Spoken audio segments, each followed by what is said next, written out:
Falta en Vido, el magazine de los domingos, por Radio M. Bien, seguimos con este magazine aquí por Radio M para 14 emisoras a lo largo y ancho de toda la provincia de Santa Fe. Estamos haciendo un nuevo Falta en Vido. Hoy en la presentación era uno de los temas que adelantábamos, una de las entrevistas de las cuales íbamos a poder disfrutar junto con todos ustedes. Lo comentaba Luis, lo desarrollaba, pero ahora llega el momento de poder conversar sobre este tema. Ha sido un estudioso y hasta con tradición familiar de lo que es la deuda externa. De hecho, es autor de un libro que lleva ese nombre. Estamos hablando del doctor Alejandro Olmos Gaona, a quien lo vamos a convocar en esta mañana de domingo, Luis, para hablar de este tema que hablábamos, no solamente de la deuda, de este llamado blanqueo de capitales, denominado blanqueo de capitales, y algo que preocupa y mucho también en uno de los temas que está en el tapete. Sí, para tratar de entender de qué se trata este tema del blanqueo de capitales, que por ahí pasa de largo, ¿no? Como un título más. Ahora me dejaste con la duda. ¿El autor del libro es el papá de Alejandro Olmos o Alejandro Olmos Gaona? ¿Qué tal, Alejandro? Buen día. ¿Qué tal? Buenos días, ¿cómo están? Bien. ¿Cómo está usted? ¿Bien? Muy bien, acá en Buenos Aires, luchando. Bueno, la idea es poner blanco sobre negro, Alejandro. Convengamos también y comentemos a la audiencia. Alejandro fue parte del trabajo de auditoría de la deuda ecuatoriana, sí. Un trabajo importante, así, con el gobierno de Correa, una metodología distinta a la que usó Argentina, pero ese será tema para otro capítulo, Alejandro. Vamos a meternos en esta idea de analizar el blanqueo de capitales. Decía Federico, usted en 2013 hizo una carta pública a los entonces diputados de la oposición, referentes de la oposición, entre los que estaba, por ejemplo, el actual ministro de Economía de la Nación, Alfonso Prat Gay. Entonces era diputado, él se oponía, hoy no. Bueno, ¿qué es lo que decía esa carta, Alejandro? Claro, una de las cosas que me ha preocupado siempre es cómo se magnifican algunas cuestiones que no tienen una entidad así estructural sobre lo que tiene que ver con la Argentina.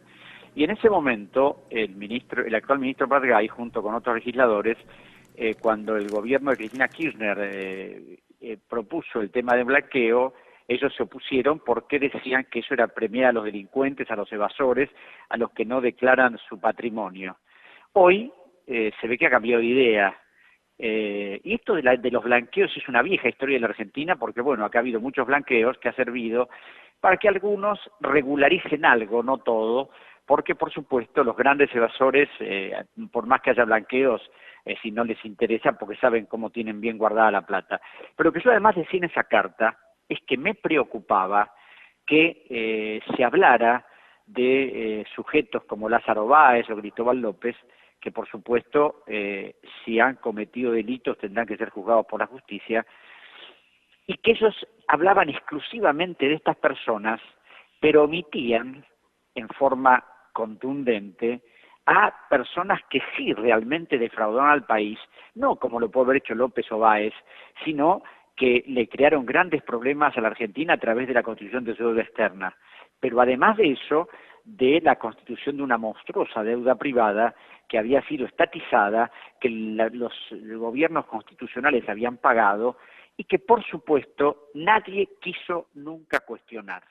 Entonces, ellos como diputados de la Nación, me llamaba la atención que en ningún momento, antes de ser diputados, siendo figuras políticas y siendo legisladores, no se hayan ocupado absolutamente del tema, que por supuesto tenía una importancia estructural para la economía argentina, porque seamos sinceros, es decir, yo no sé si la justicia dirá si Báez robó o no robó, pero a lo sumo lo que puede haber robado, ¿qué es? No sé, 2.000, 3.000, 4.000, 5.000 millones de dólares, de pesos.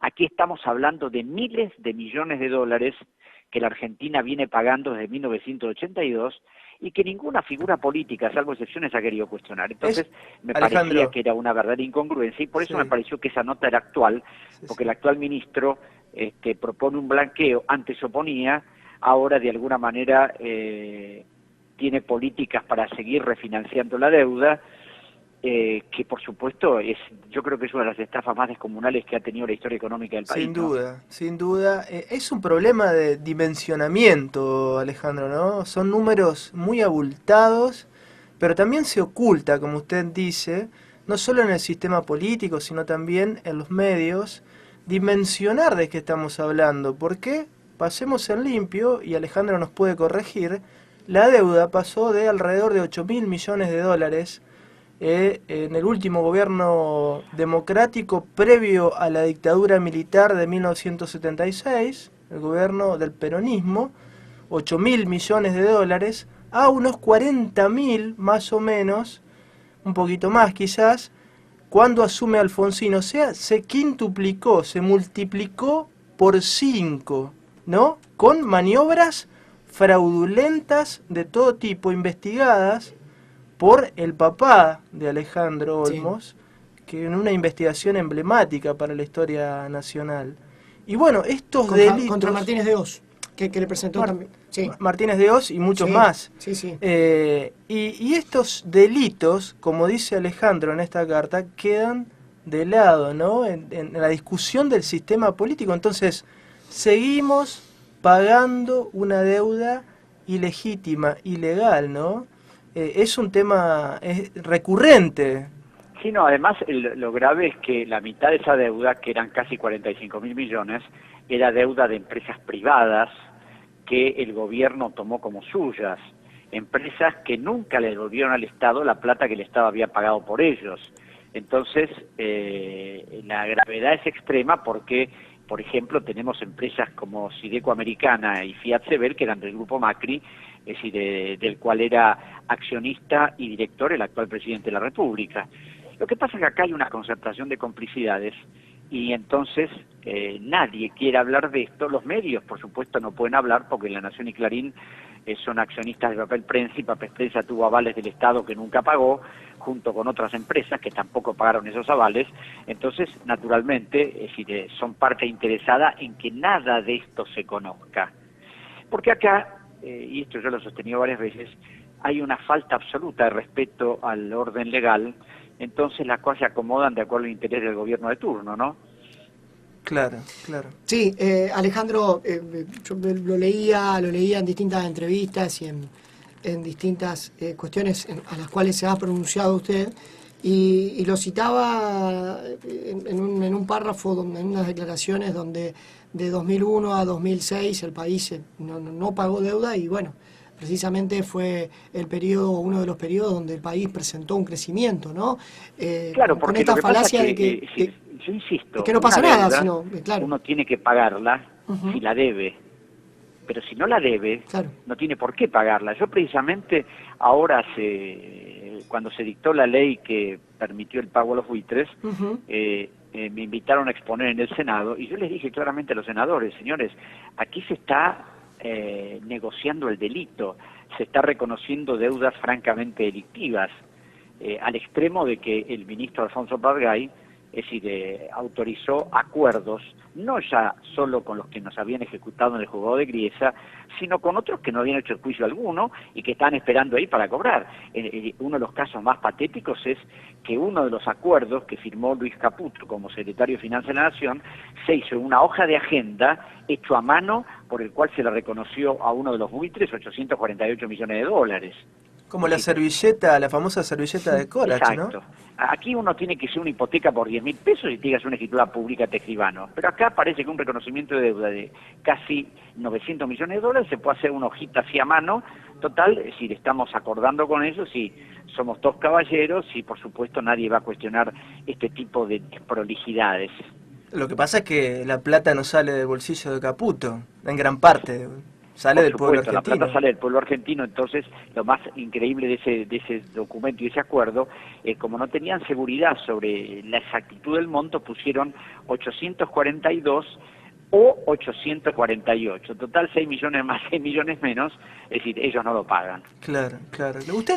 ¿Usted sí, Federico Fede. Sí, no, para seguir, Luis, disculpar la interrupción, está esta falacia instalada, recién hablaba Luis, ¿no?, del tema de Clarín, de La Nación, como que el único camino para no caerse del mundo es pagar la deuda, ¿no? Cuando en realidad lo que se hizo, y nadie lo dice libre y llanamente, es que se contrajo más deuda para seguir pagando más deuda. Eso fue lo Claro, que pasó porque ahora. uno de los errores es que a veces se enfoca la deuda como un fenómeno que no, es decir, coyuntural.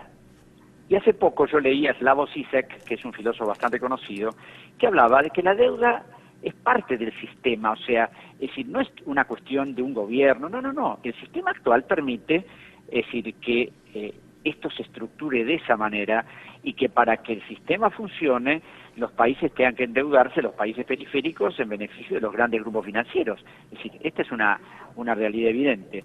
Entonces, La estrategia de Canning evidentemente fue muy certera, Alejandro, ¿no? Ese cambio, ese viraje del imperio inglés en su momento, a principios del claro. siglo XIX, ¿no?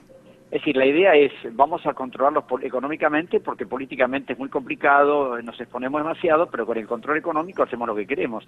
Y esto se ha seguido haciendo siempre, con algunas excepciones, por supuesto, muy honrosas, pero no se ha querido salir del sistema. Y por otro lado, lo que a mí específicamente me preocupa es que se habla mucho del orden legal, de la seguridad jurídica, y eso no se respeta. Hace muy poco tiempo, ustedes sabrán que la Corte Suprema ordenó que se exhibiera un contrato, el contrato firmado por YPF con Chevron, Sí. y a pesar de que la Corte, que es el máximo tribunal del país, ordenó que se exhibiera el contrato, el gobierno le dio orden a YPF que no lo mostrara. Y cuando el juzgado intimó a la YPF a que mostrara el contrato, el YPF presentó el contrato testado en casi un 70% por entender que eran cláusulas confidenciales que no se podían revelar. A causa de eso yo fui a verlo al presidente de la Corte Suprema de Justicia, el doctor Renzetti, con el ex senador Rubén Giustiniani y con el actual senador Fernando Pino Solana, para plantearle esto, ¿no? Y decirle que era inconcebible que una empresa del Estado desconozca un fallo de la Corte Suprema. Por eso los gobiernos, el presidente Macri, los ministros hablan de la calidad institucional, ahora del acceso a la información pública, pero es decir, en cuestiones gravitantes que afectan el interés nacional, es decir, hacen todo lo posible para defender la empresa extranjera, porque el argumento fundamental de YPF en este caso es que exhibir ese contrato podía poner en riesgo ciertas cuestiones que perjudicarían a la empresa extranjera. No quisiéramos dejar esta oportunidad, Alejandro, para hacer una reflexión de lo sucedido en Ecuador. Sí. Recuerdo que alguna vez me comuniqué con usted, pero como todavía estaba en funciones, prefirió dejar pasar un poco el tiempo, pero pasó un poco el tiempo, ¿no? ¿Y se puede reflexionar sobre la experiencia ecuatoriana y compararla con la Argentina? Claro, la experiencia ecuatoriana fue muy buena porque primero permitió lo que aquí no ha ocurrido nunca, es revisar todos los documentos constitutivos de la deuda, es decir, acceder a todos los archivos, que no hubiera ningún secretismo, que se terminara esto de que hay contratos confidenciales y reservados que no se pueden ver. Segundo, nos mostró la arquitectura del fraude de la deuda, de cómo se había instrumentado todo esto. Tercero, puso en evidencia cómo se manejaban los organismos multilaterales de crédito para favorecer al sistema de la banca privada. Y además le significó al país un ahorro de casi el 70% de la deuda que tenía que pagar, que no se pagó. Es decir, hubo oportunidad de no pagar nada, pero lo que pasa es que lamentablemente Correa no contó con el apoyo de ningún país latinoamericano y no tuvo otra opción que pagarles algo. La única diferencia y una diferencia fundamental es que pudo hacer eso porque tenía una auditoría que respaldaba todo lo que se había encontrado. En la Argentina, como nada de eso ha existido, porque el fallo de Ballesteros y las investigaciones de la Justicia Federal están prácticamente archivadas, entonces aquí no había elementos como para cuestionar esto con elementos certeros, ¿no es cierto? Mucho más que ni el Banco Central ni el Ministerio de Economía nunca han tenido documentación fehaciente sobre esto, porque siempre se han manejado con las cuentas de los acreedores. Claro. Así que por esto que estamos escuchando y bueno, la experiencia de distintas naciones, queda claro, Alejandro, que esta visión derrotista de que el único camino es resignarnos como nación a avalar delitos que digamos que implican esta deuda, también hay otro camino, ¿no? No Por resignarnos. supuesto, el camino de la soberanía y de la independencia y tener un Estado en serio, no un Estado ficcional como el que tenemos. Porque el insertarnos en el mundo significa que acceder a las exigencias del mundo, acceder a que los organismos multilaterales nos fijen determinadas condiciones. Y un ejemplo, les digo, hace 48 horas, junto con el senador Pino Solanas, acabamos de iniciar una demanda penal contra el ministro de Energía, Juan José Aranguren, y contra el presidente de NARSA, porque violando el régimen de contratación de la Administración Nacional, decidieron contratar con 2 empresas chilenas el suministro de gas, obviando el contrato que teníamos con Bolivia. Nosotros a Bolivia le pagábamos $3.10 el millón de BTU, que es una medida que mide la temperatura del gas que nos suministran, y a la empresa chilena, a unas empresas chilenas le vamos a pagar 6.80 y a la otra 7.20, con un agravante. Además de violar la ley de contratación pública, los contratos son confidenciales. Además de ser confidenciales, se ha pactado la jurisdicción del Estado de Nueva York.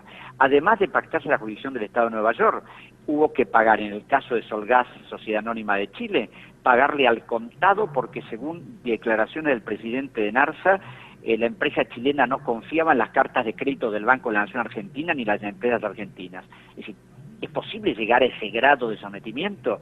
Y esa empresa Solgas es una subsidiaria de uno de los grupos belga-franceses más importantes de generación de electricidad, el grupo Engie Suez, y se da la particularidad que con Suez, que es una multinacional francesa, tenemos un pleito en el CIADI por el cual se nos ha condenado a pagar a través de un laudo 405 millones de dólares. Lo sabemos aquí en Santa Fe porque el juicio, no sé si estamos hablando del mismo juicio, de Suez va a impactar sobre Santa Fe, ¿no? Porque en su momento distintas gestiones de gobierno privatizaron el agua en la provincia de Santa Fe y se estima en alrededor de 200 millones de dólares lo que va a tener que pagar la provincia de Santa Fe. Tremendo, Bueno, Alejandro. como ustedes ven, Sí. nosotros siempre nos sometemos. Sí, tremendo, Es decir, además. acá actitudes de independencia no hay, pero sí en los discursos. En los discursos somos independientes, somos soberanos, hacemos lo que queremos, pero la realidad es totalmente distinta. Sí, además esto de pagar un monto que se pagaba a empresa al Estado boliviano y a estas empresas, Más del provenientes, más del doble, una cosa terrible. Está muy claro para dónde van los recortes. Bueno, doctor, un placer tenerlo, un placer, y la verdad que nos gustaría poder redoblar la charla en otros encuentros más adelante. Ustedes Aquí en quieran, Fernández. me llaman, acordamos y seguimos charlando de estas cosas. Le agradecemos por estar esta mañana aquí por Radio M y bueno, le deseamos un gran domingo.